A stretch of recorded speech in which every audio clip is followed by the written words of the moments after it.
사랑하는 형제자매 여러분, 신앙의 요체는 전천후 신앙입니다. 옛날 어른들이 그런 얘기 많이 합니다. 비가 오나 눈이 오나 어떤 환경에서도 주님 앞에 예배하는 자로 살게 하여 주옵소서. 그래서 오늘 이 예배가 상록수 신앙, 한결같은 신앙, 그래서 우리가 이런 마음으로 주님 앞에 예배드리게 하신 것 하나님 앞에 영광 올려드립니다. 오늘과 같이 예배를 드리지만 여기 예배를 통하여 이 모니터를 관통하는 은혜를 주시옵소서. 그리고 온 성도들 우리 생중계 예배로 온라인으로 가정마다 드리는데 그 예배에 대한 사모함과 또 열기와 온기가 서로 전달되게 해 주시기를 바랍니다. 그래서 오늘은 더 갑절의 은혜를 주시면 좋겠어요. 모니터를 드릴 때 더 갑절의 은혜를 주시옵소서. 그리고 저도 오늘 평소에 비해서 더 이렇게 주님을 사모하는 마음으로 말씀을 여러분들과 나누기를 원하는데 갑절해 주시고 또 이런 기회를 통하여 온 교우들 또 한국교회가 우리 온 성도들이 영적으로 결속되게 하여 주시옵소서. 그리고 그래서 제가 온라인 생중계 예배가 모니터를 관통하는 애, 갑절의 애, 온 교우들이 더욱 결속되는 애가 있기를 바랍니다. 그렇게 하고 오늘 스가랴 강해는 쉽지가 않아요. 내용들이 쉽지가 않지만 저는 사모하는 거예요. 어떤 사모하는 게 있는가 하면 성령께서 오셔서 여러분들 각자에게 이 말씀을 깨달을 수 있도록 영감을 주시고 또 말씀을 바로 이렇게 바로 깨달을 수 있도록 조명을 주시고 또 영적인 다 막힌 것들이 다 이렇게 리빌드, 계시로 다 드러나 볼 수 있도록 은혜를 주시기를 바랍니다. 자, 오늘은 6번째 스가랴 환상 제3환상 2번째 우리를 눈동자같이 지켜주신 하나님에 대해서 말씀을 하겠습니다. 오늘 본문은 지난주의 본문과 연결된 것으로 계속해서 스가랴 제3환상의 2번째 부분인데 지난주는 우리가 이 측량주를 가지고 측량을 하는데 폐허가 된 곳, 성벽이 다 무너진 곳, 측량할 것이 없는데도 불구하고 우리가 아마 예수 그리스도라고 구약에 나타난 나타난 예수님이라고 생각하고 그분이 측량을 하는 것인데 그 이유는 뭐냐? 성곽 없는 성읍, 그러니까 다가올 새로운 미래, 새로운 예루살렘, 새로운 하나님 나라의 The City of God, 이 신국은 우리가 세상 사람들이 그냥 측량할 정도가 아니라 이거는 무한대라. 그래서 그렇게 될 때 특별히 그 내용 중에 핵심은 뭐냐면 비록 눈에 보이는 성곽은 없다 할지라도 하나님이 불성곽 되어주시는 줄로 믿습니다. 그렇게 해서 하나님의 불성곽으로 이렇게 해주시기 때문에 하나님의 불성곽 되어주시는 그것이 눈에 보이는 가시적 성곽보다도 눈에 보이지 않는 고도의 보호장치가 되는 줄로 확신합니다. 이제 그런 내용을 가지고 오늘 계속 이어서 말씀을 하는 것입니다. 자, 오늘 8절을 이렇게 나와 있어요. 8절을 또박또박 같이 보는데 8절에 뭐라고 하냐면 너희를 범하는 자는 그의 눈동자를 범하는 것이라. 어떻게 보면 오늘 요절 같이 우리가 마음을 집중하겠는데요. 너희를 범하는 자는 그의 눈동자, 앞에 보면 이것은 만군의 여호와 하나님, 너희를 범하는 자는 만군의 하나님 여호와의 눈동자를 범하는 것이라. 여기에 대해서 세 번역은 이렇게 나와 있어요. 같이 보겠습니다. 너희에게 손대는 자는 곧 주님의 눈동자를 건드리는 것이다. 너희를 손대는 자는 곧 주님의 눈동자를 건드리는 것이다. 여기에 범한다는 말은 히브리어로 나가인데 공격하고 해치고 때리는 것, 그것은 바로 주님의 눈동자를 범하는 것이다. 여러분, 눈동자가 뭡니까? 눈동자는 신체에서 가장 연약하고 민감하고 부드럽고 중요한 것이에요. 그래서 하나님은 사람의 눈이 연약하기 때문에 이 눈의 눈꺼풀과 눈썹과 속눈썹과 각막으로 보호하시는 것이에요. 그래서 만약 누가 눈동자를 다쳤다 그랬을 때 이것은 굉장히 심각한 것이에요. 아주 심각한 것이에요. 여기에 놀라운 하나님의 사랑의 신비가 담겨 있는 것이에요. 그러니까 하나님의 백성은 하나님의 눈동자라는 것이에요. 자, 하나님의 백성이 하나님이 뭐라고요? 눈동자다. 눈동자다. 그렇기 때문에 하나님의 백성을 범하는 것은 하나님 당신의 눈동자를 때리고 공격하는 것과 같다, 그 말이에요. 여러분, 여기에 눈동자의 눈에는 작은 먼지 알갱이만 들어가도 눈물이 펑펑 나오는 것입니다. 그만큼 하나님은 우리를 예민하고 소중하게 여기는 것입니다. 이것은 정말 신비한 것이에요. 우리가 뭔데? 그래서 구약 전체를 보면요, 신약은 너무나 우리가 잘 이해할 수 있지만 구약 전체를 창세기부터 말라기까지 보면 하나님이 하나님의 백성들을 어떻게 눈동자처럼 아끼시는지, 특별히 구약의 이스라엘 백성들이 가장 힘들고 처참하고 아주 그냥 마음씀이 많았던 그 시기가 언젠가 하면 출애굽하던 시기였어요. 그리고 광야 40년의 시기였어요. 그리고 광야란 것이 보면 광야가 어떤 곳인가 하면 광야는 신명기에 보면 광야는 곧 불뱀과 전갈이 있고 물이 없는 간조하고 척박한 땅이라. 그 광야가 어떤 곳이에요? 광야는 정말 물도 없고 나무도 없고 광야는 뜨거운 열기고 밤에는 몸서리치는 냉기고 생존의 위협을 받는 극한의 지역이에요. 거기는 곡식도 거둘 수 없어요. 단지 짐승의 울음만이 스산하게 들리는 두렵고 낯선 땅이 광야예요. 그 광야에 하나님이 신명기 32장에 뭐라고 말씀하시는가? 32장 10절 다 같이 우리 또박또박 보겠습니다. 여호와께서 그를 황무지에서 짐승이 부르짖는 광야에서 만나시고 호위하시며 보호하시며 자기의 눈동자같이 지키셨도다. 할렐루야.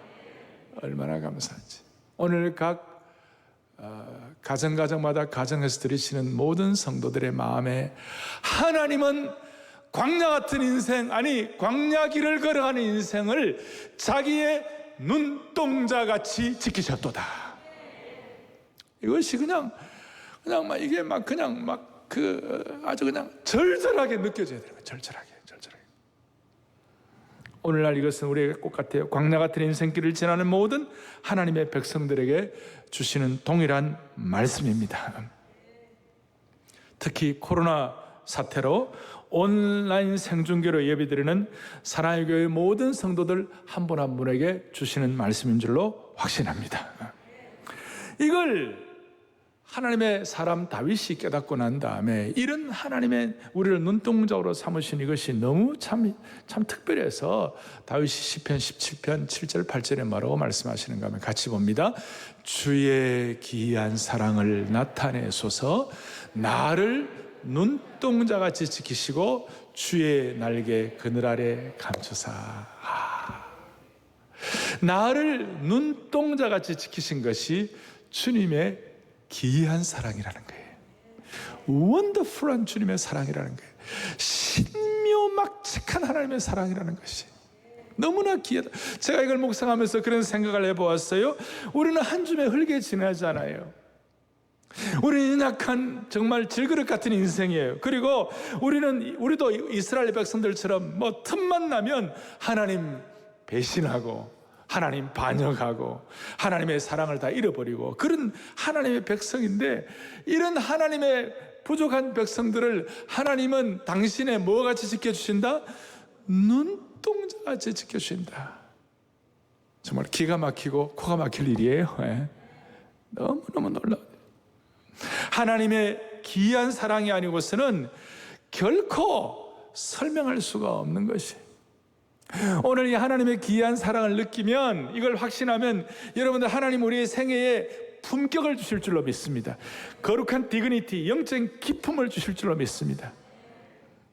이 하나님의 놀랍고도 기이한 사랑, 우리를 눈동자같이 품으시는 분, 우리가 비록 부족하고 연약하고 반역하고 이럴 때 있다 할지라도 광야길을 눈동자 지키시는 그 하나님의 은혜가 오늘 우리 그들에게 접목되기를 간절히 바랍니다. 이걸 손으로 만지고 경험하고 체험할 수 있으면 좋겠어요. 사랑하는 여러분, 짐승이 언제 제일 무서운지 아세요? 어미 짐승이 새끼를 빼앗길 때 가장 진노하는 것입니다. 마찬가지입니다. 우리 하나님은 누가 하나님의 자녀를 칠 때 하나님은 가장 진노하시는 것입니다. 자식을 해치는 것은 아이의 어머니를 해치는 것과 동일하기 때문인 것입니다.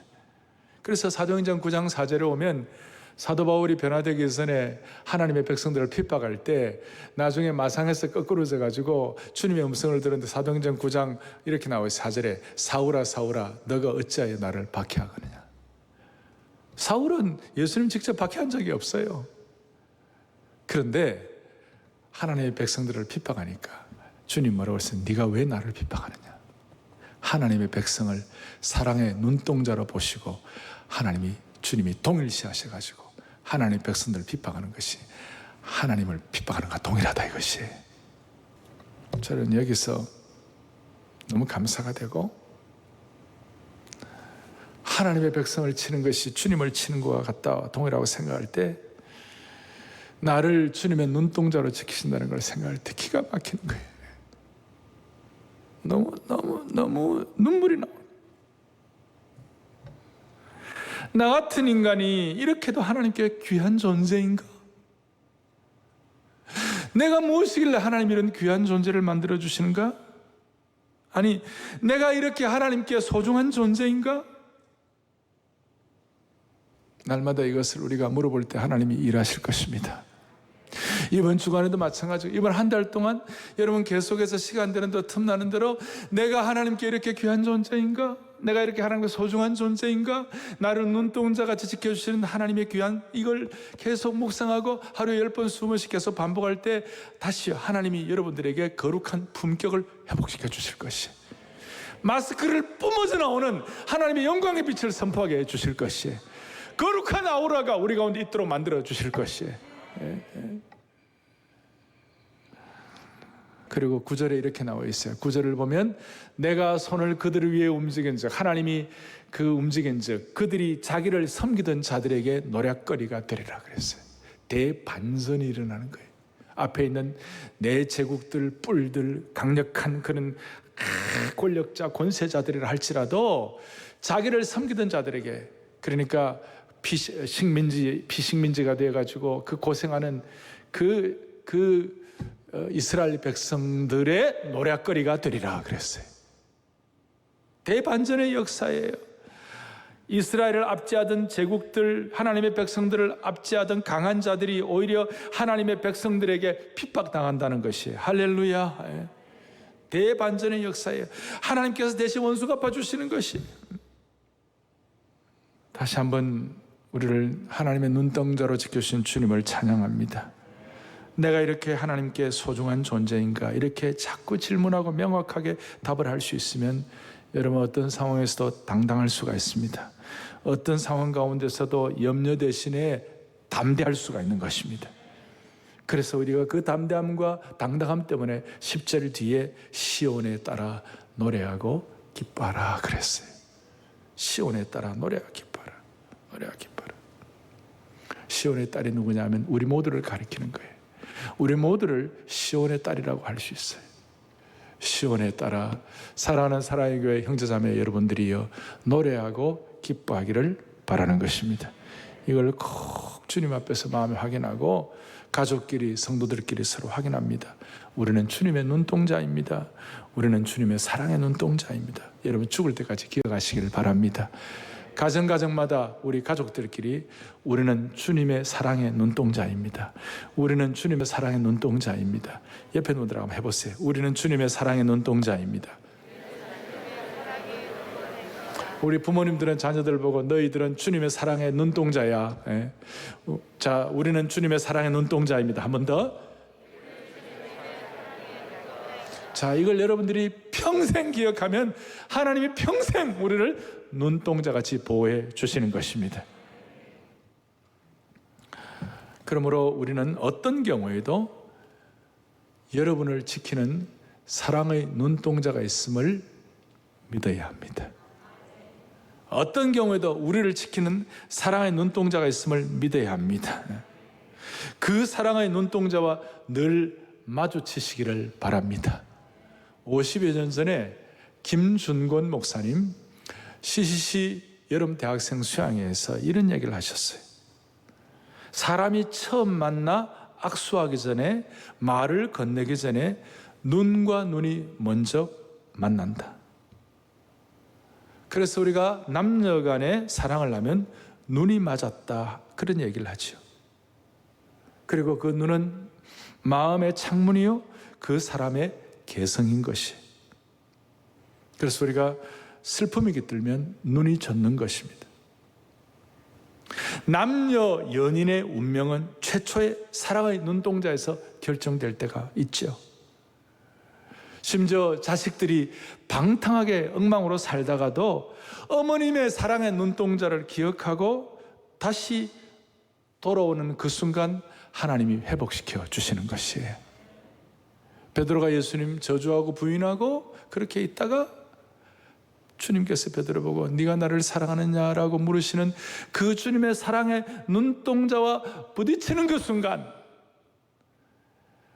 베드로의 모든 비겁함과 베드로의 모든 연약함이 다 사라지고 어떤 경우에도 백절불굴의 사명의 사람으로 변화되게 된 것입니다.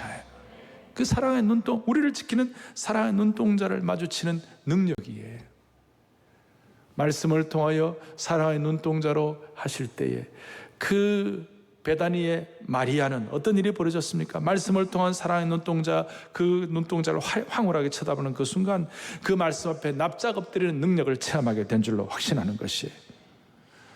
오늘 우리 온 성도들은 주님의 이 귀한 사랑의 눈동자를 다시 체험할 수 있기를 원하는 것입니다. 그 사랑의 눈동자가 저와 여러분의 삶의 모든 영역을 지켜보고 있는 줄 기억하시길 바랍니다. 그 사랑의 눈동자가 있을 때 어떤 일이 벌어지는가? 그 사랑의 눈동자의 귀가 트인 사람에게는 우주의 충만한 사랑의 교향곡이 들리게 되는 겁니다. 그 사랑의 눈동자에 마음이 열린 사람에게는 우리의 인생 가운데 그냥 지나가지 않으시고 하나님이 우리 인생의 역사의 주권자 되심을 깊이 깨닫는 축복을 받게 되는 것입니다. 여러분 이럴 때 그 사람의 인격과 깊이가 얼마나 깊어지고 넓어지고 높아지고 단순한 모노타입의 인생이 아니라 폭발하는 스테레오타입의 그 영광스러운 깊이 있는 인생, 은혜의 파도를 경험하는 삶을 하나님 허락해 주시는 것입니다. 이걸 의식하게 될 때 우리도 모르게 10절에 있는 것처럼 기뻐하고 사랑하고 노래하는 축복을 받게 됩니다. 할렐루야. 그래서 하나님의 이 사랑의 눈동자를 더 깊이 체험하기 위하여 우리가 하나 적용할 것이 있습니다. 우리가 하나 해야 할 것. 그게 뭐냐면 6절, 7절입니다. 6절, 7절에 뭐라고 나와 있습니까? 이렇게 나와 있습니다. 6절에 너희는 어디에서 도피할지어다? 북방 땅에서 도피할지어다. 이 북방 땅에서 도피할지어다 이 말을 조금 더 구체적으로 설명한 것이 7절이에요. 7절에 뭐라고 하냐면 바벨론 성에 거주하는 시온아 이제 너는 피할지니라 그랬어요. 이 바벨론과 시온은 우리 하나님의 백성들을 대신한다고 해도 무리한 해석이 아니에요. 그런데 이 바벨론 성은 뭐냐면 거기 잊지 말아야 할 것. 바벨론은 제국이고 그 다음에 모든 것들이 풍요하고 대단한 곳이에요. 거기서 나오라 이 말이에요. 왜 이 말씀을 하는가 하면 당시에 포로로 귀환했을 때 우리가 포로 귀환한 숫자를 보면 한 4만 3천여 명, 그리고 또 그걸 돕는 우리 포로로 왔던 분들을 또 섬기는 사람들과 또 음악하는 사람들이 한 5만여 명이 채 되지 않았어요. 대부분의 이스라엘 백성들은 바벨론에 그대로 남아 있었어요. 남아 있었던 이유는 뭐냐면 불신앙 때문에 또 오염되었기 때문에 마치 사과 상자 속에 썩은 사과가 안에 있을 때 전체가 다 썩어가는 것처럼 사람들의 마음이 오염이 되었어요. 또 어떤 사람들은 조국의 암울하고도 황폐한 상황 때문에, 또 어떤 사람들은 오랜 이국 생활로 인해서 조국에 대한 애착심을 상실했기 때문에, 또 어떤 부류의 사람들은 유대인들이 상술이 있으니까 나름 바벨론이나 페르시아에서 성공하고 나름 안정과 번영을 누리고 안주하는 것 때문에 돌아오질 않았어요. 그런데 오늘 스가랴를 통하여 깨닫게 하신 말씀, 바벨론에서 나오라. 북방에서 나오라. 북방이 바벨론에서 나오라. 도망 나오라. 그리고 나오라, 도피하라 하는 이 말은 그냥 적당한 권면이 아니라 여기에 긴박성이 들어있어요. 여기에 명령형이 들어있어요. 오늘 우리가 하나님의 사랑의 눈동자로, 하나님의 사랑의 대상으로 우리가 하나님 앞에서 품격을 가지고 살기 위해서는 하나님이 우리에게 요구하시는 거예요. 북방에서 나오라. 너희들 꺼리끼는 게 있으면 나오라. 하나님과 나와 아는 어떤 은밀한, 세상 사람들은 모르지만 하나님과 나와 아는 나오라. 급하게 나오라. 지금 도망쳐 나오라. 여러분, 이 말씀을 할 때에 우리가 이 뉘앙스와 함께 연결되는 것이 창세기 19장에 나타난 거 있죠. 거기에 보면 롯의 얘기가 나와요. 롯을 보고 뭐라고 그러냐. 너 거기 소돔성에 더 이상 있지 말고 도망하여 생명을 보존하라. 그래. 나오라는. 거기 있으면 안 된다. 안 된다. 무슨 뜻입니까? 인간의 눈으로는 바벨론이 더 좋아 보여요. 인간의 눈으로는 바벨론이 안정되게 보여요. 그런데 그게 아니야. 영적으로 보면 거기 좀 망할 곳이야. 장망성이야. 장차 망할 성이야. 곧 얼마 안 돼서 그렇게 화려하던 바벨론가 망해버렸어요. 그렇게 대단했던 페르시아 제국이 망해버렸어요. 로마도 망한 거고 그리스도 망하고 다 망한 것이에요. 그러나 하나님의 도성, 하나님의 나라, 하나님의 교회는 영원하리라, 그거예요. 그러니까 나오라, 거기서 나오라. 거기서 있으면 더 이상 안 돼. 인간의 눈으로는 그게 더 좋아 보이지만 그게 바로 인본주의적인 생각이라는 거예요. 인간의 눈으로는 바벨론인데 안전해 보이는 거예요. 그러나 하나님의 백성들, 시온의 딸은, 시온의 아들, 딸들은 더 이상 바벨론에 살면 안 된다는 것이에요. 자, 이렇게 말씀드릴 수 있어요. 하나님의 사랑의 눈동자인 시온이 어찌 바벨론에 살 수가 있겠는가? 그렇게 도망 나오라는 것이에요. 도망 나오라. 일촉즉발의 긴박성을 가지고 나오라. 그리고 또 하나는 도망하라는 뜻이 뭐냐면 사실은 돌아와서 회복하라는 뜻이에요. 우리 편에서는 도망이지만 하나님 편에서는 회복이고, 또 바벨론 입장에서는 마치 쫓아내는 것 같아요. 우리가 쫓김당하는 것 같아요. 어제 우리가 토요비전 새벽 예배에서 우리가 하림그룹의 김원국 장로님 말씀 들었잖아요.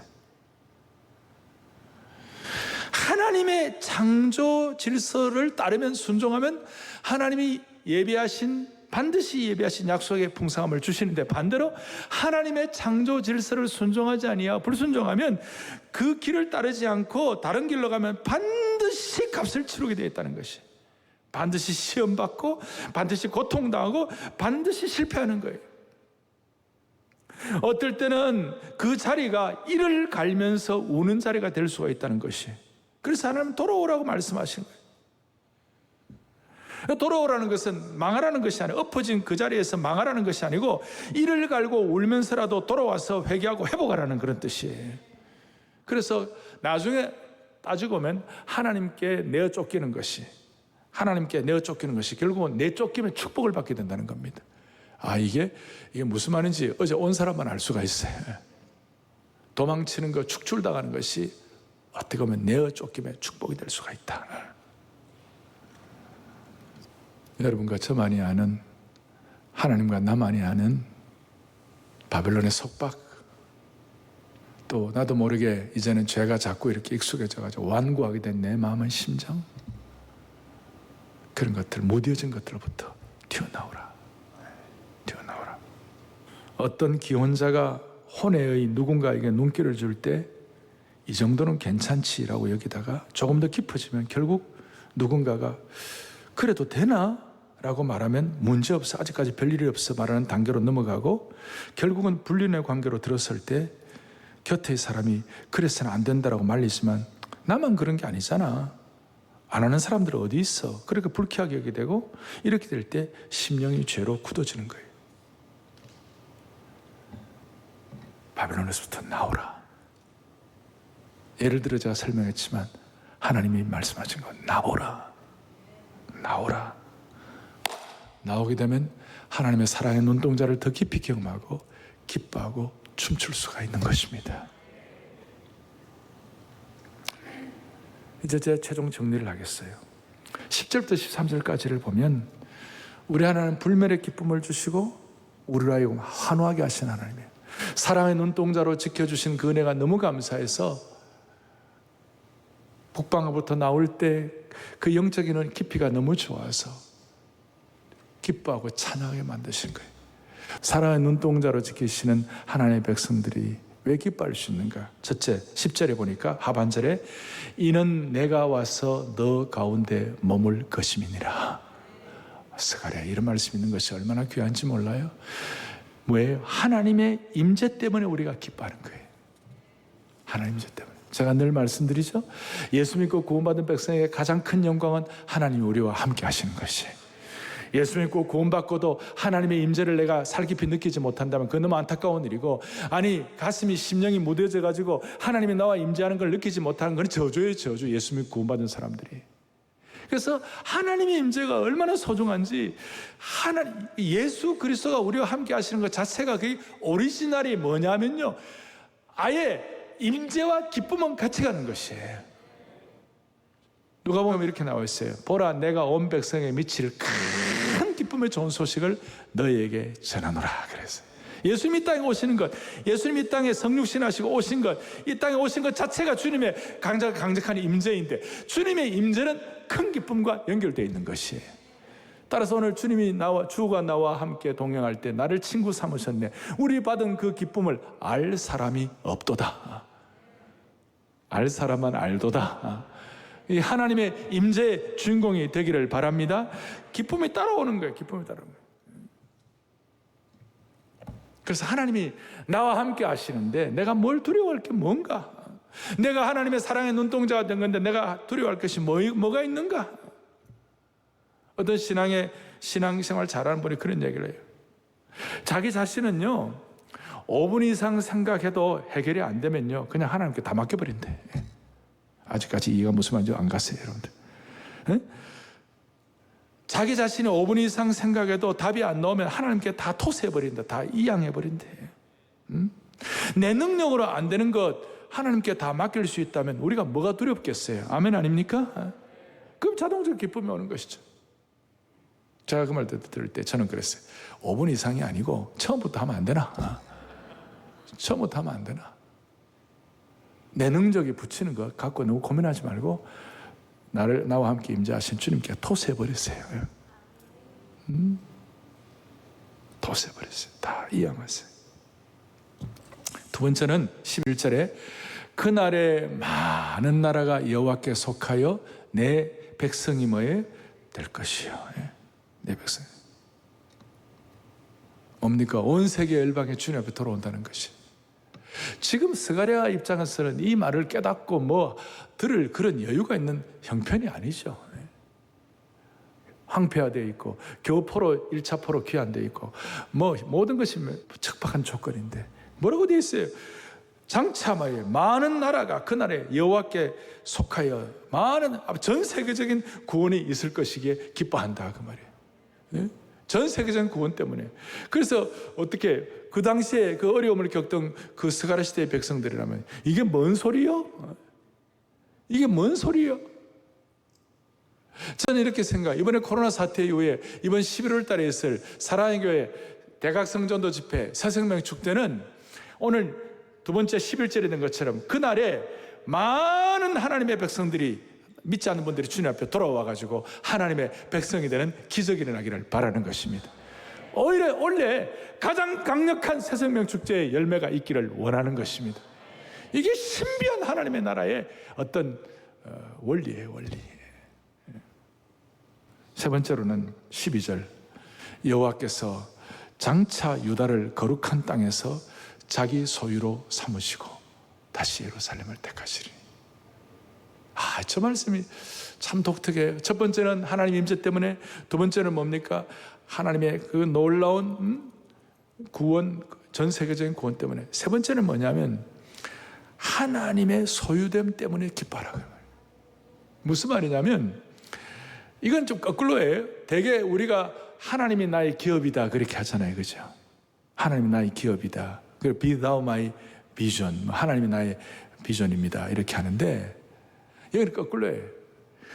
유다가 하나님의 기업이 된다는 것이. 다른 말로 하면 하나님의 백성들이 우리가 하나님의 기업이 된다는 것이. 이 있을 수 없는 일이에요. 하나님이 뭐가 부족해가지고 하나님은 부족한 거 하나도 없으신 분인데 우리가 하나님의 기업이 된다는 거예요. 눈물 나는 얘기예요. 오늘 사랑의 교회 모든 성도들이요, 온라인 생중계로 예배드리는 모든 분들이요, 오늘 방송으로 참여하는 전 세계에 있는 모든 하나님의 권속들이요, 여러분이 하나님의 기업인 것이에요. 우리가 하나님의 기업이라고 생각할 때 기쁨이 나오는 거예요. 찬양이 나오는 것이에요. 우리같이 미천한 인생이 어떻게 하나님의 기업이 될 수가 있냐고요. 그런데 하나님의 환상, 하나님의 놀라운 하나님의 인도하심은 우리가 하나님의 기업이 된다는 것이에요. 그래서 우리를 눈동자로 삼으신 것이죠. 하나님의 기업이 된다는 그 순간 우리는 특별한 신분이 되는 줄로 확신합니다. 사랑의 눈동자의 신분이 되는 거예요. 이걸 알기 때문에 나중에 스가랴하고 스바냐는 이름이 좀 비슷하죠? 스바냐 3장 17절에 잘 아시죠? 그가 너로 말미암아 뭐예요? 기쁨을 이기지 못한다. 우리가 하나님 앞에 기쁨을 이기지 못하는 기업이 되는 축복을 찬양합니다. 그럴 때에 앞에 뭐가 나오느냐? 유다를 거룩한 땅에서 자기 소유를 삼으시고 그랬어요. 성경에 보면 성경 전체에 거룩한 땅, 구약에서 거룩한 땅이라는 말이 유일하게 여기에 나와 있어요. 우리가 하나님의 기업이 될 때 우리가 속한 각 영역들이 홀리랜드가 되는 줄로 믿습니다. 거룩한 땅이 되는 줄로 믿습니다. 이게 이제 점점 올라가요. 처음에는 뭡니까? 하나님 미친 때문에 기뻐하고, 두 번째 수많은 백성들 구원을 기뻐하고, 세 번째는 뭐예요? 우리가 하나님의 소유됨 때문에 기뻐하고, 네 번째가 뭐냐면요, 하나님의 권능, 다른 말로 하면 하나님의 일어서심 때문에 기뻐하는 거예요. 이게 무슨 말이냐면 13절을 또박또박 같이 보겠습니다. 모든 육체가 여호와 앞에서 잠잠할 것은 여호와께서 그의 거룩한 처소에서 일어나심이니라 하라 하더라. 아멘. 스가랴의 신비한 환상이에요. 2장 마지막 부분에 여호와께서 일어나셨다. 여호와께서 일어나신다. 여러분, 여호와께서 일어나시면 권능이 선포되는 것입니다. 여호와께서 일어나시면 하나님의 능력이 뿜어져 나오는 것입니다. 마치 왕중의 왕인 사자가 가만히 있다가 기지개를 펼 때 으흥 하고 일어날 때에 수많은 동물들이 벌벌 떨어야 하는 것처럼 하나님의 권능의 손길이 펼쳐지게 되는 것입니다. 하나님의 일어나심. 이 코로나 사태 가운데서도 우리가 하나님의 일어나심을 기대하십시다. 할렐루야. 저와 여러분의 매일의 삶의 현장에서 하나님이 일어나시는 모습을 기대하십시다. 이게 뭐 하나님이 일어나신다는 건 어떤 뜻인가 하면 우리의 삶의 모든 삶의 시대, 삶의 히스토리, 삶의 상황을 하나님은 그냥 방관하거나 그냥 내쳐놓지 않으시고 거기에 하나님이 주권자가 되셔서 하나님이 간섭하신다는 것이, 하나님께서 적극적으로 개입하시고 살피시고 친히 책임을 지시고 인도하신다는 뜻인 것이, 우리를 시편 기자의 말처럼 일어나서 도우시고 깨어 살펴주시는 것이. 하나님은 저와 여러분의 삶에, 개인의 삶에 무관한 분이 아니세요. 무심한 분이 아니세요. 하나님은 대한민국의 삶에, 대한민국의 역사에 무관심한 분이 아니세요. 이런 하나님의 백성들이 집중력을 가지고 기도할 때 하나님은 일어나시는 것이, 하나님은 역사 앞에 일어나시는 분이세요.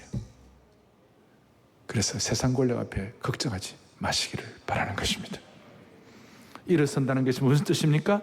우리가 공격당할 때 주님의 눈동자가 아파서 벌떡 일어나시는 것이, 그리고 우리가 기뻐 찬양할 때 주님은 벌떡 일어나시는 것이. 비록 우리가 더더더더하고 말도 더듬고 이래 하더라도 주님을 좀 부족하지만 주님을 찬양할 때 주님은 벌떡 일어나는 거예요. 여러분, 손자들이 이게 6개월 1년도 안 돼가지고 이게 더더더더 하면서 있잖아요. 막 좀 기대가지고 일어나가지고 있잖아요. 뜨뜻하고 그럴 때 할아버지가 벌떡 일어나는 거예요. 왜 그런지 저한테 묻지를 마세요. 하나님은 우리가 찬양할 때 벌떡 일어나시는 거예요. 여기저기서 얻어맞고 상처받는 상황에서도 하나님을 기뻐 찬양할 때 하나님은 벌떡 일어나시는 역사를 주관하시는 능력의 하나님이십니다. 그래서 오늘 주일도 우리의 찬양과 예배를 통하여 하나님이 벌떡 일어나시고 하나님의 능력을 베푸시는 주일이 될 수 있기를 간절히 바랍니다. 시편 110편 3절을 다 같이 보겠습니다. 같이 또박또박 보겠습니다. 주의 권능의 날에 주의 백성이 거룩한 옷을 입고 즐거이 헌신한 새벽 이슬 같은 주의 청년들이 주께 나오는도다. 아멘. 하나님이 일어서시는 그날이 주의 권능의 날이 되는 것입니다. 주의 권능의 날에 주의 백성이 거룩한 옷을 입고 즐거이 헌신할 때, 찬양할 때 새벽 이슬 같은 주의 청년들이 주께 나오는도다. 물리적으로 젊은 청년들도 나오지만 영적으로 이런 말씀을 깨닫고 주님 앞에 나오는 그런 하나님의 백성들 때문에 하나님이 일하시는 것인 줄로 믿습니다. 오늘 말씀을 정리하겠습니다. 우리의 삶의 자리가 하나님의 거룩한 눈동자임을 확인하는 자리가 되게 하시고 바벨론과 북방에서 나오게 하시고 주님의 임재와 하나님의 새백성 되는 것과 하나님의 소유됨과 하나님의 일어나심을 참으로 기뻐하는 자리가 될 때 모든 것이 정상으로 돌아갑니다. 가정이 정상이 되는 것이고 우리의 공부하는 학원가가 정상화되고 되게 하시고 직장이 정상화되게 하시고 정치가 정상화되도록 만들어주시는 거예요. 그래서 아브라함 카이퍼는 그의 삶의 모든 영역에서 정상이 될 때 아브라함 카이퍼를 많은 사람들이 그를 가르쳐 평범한 사람들을 위한 종지기가 되었다. The bell ringer for the common people. 평범한 사람들, 무슨 말이냐? 내가 속한 곳에 문제가 보이고 거기 오염되고 그러면 경고의 종소리를 바라게 되고 혹은 진리가 회복되어 거룩한 처소가 되어 그렇게 할 때는 축하의 종소리, 기쁨의 종소리가 되는 것처럼 우리는 앞으로 사랑의 교회 모든 성도들과 이 말씀을 듣는 한국교회 모든 성도들은 이 시대를 향한 사명의 종지기가 되기를 원하는 것입니다. 사랑의 눈동자가 되면 시대를 향한 사명의 종지기가 될 수가 있는 것입니다. 할렐루야. 두 손을 펼치고 모든 시선을 주님께 올려드리고 찬양하고 기도하겠습니다. 모든 시선을 주님께 드리고 살아계신 하나님을 느낄 때 내 삶은 주의 역사가 하나님이 일하기 시작한 모든 시선을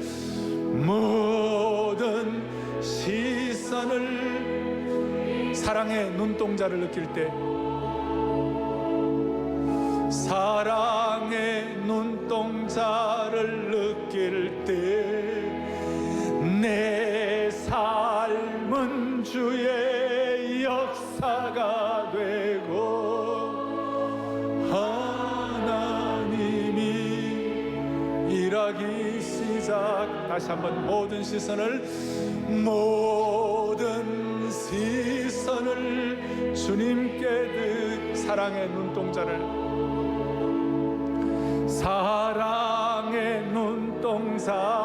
느낄 때 세상은 주의 나라가 되고 하나님이 일하기 시작하네. 가슴에 손을 얹겠습니다. 살아계시고 영원하신 하나님 아버지, 이 말씀이 오늘 이 시간 주님이 우리에게 개인적으로, 교회적으로, 국가적으로 주는 주님의 음성이 되게 하여 주시옵소서. 말씀의 능력이 될 때, 하나님이 일어나시는 권능을 체험할 때 우리의 삶의 모든 현장에서, 북방에서, 바벨론에서 뛰쳐나올 줄로 믿습니다. 내가 무엇이고 한데 하나님께 이렇게 소중한 존재인지를 날마다 되뇌이고 묵상하고 할 때에 우리의 정치, 경제, 문화, 사회, 교육이 다시 한번 주님이 허락하신 품격으로 돌아가실 줄로 믿습니다. 이런 기도의 제목을 가지고 말씀으로 기도의 제목을 가지고 주님께 올려드릴 때 하나님이 응답해 주실 줄로 확신합니다. 우리를 사랑의 눈동자로 삼으신 우리 주 예수 그리스도를 받들어 간절히 기도 올리옵나이다. 아멘.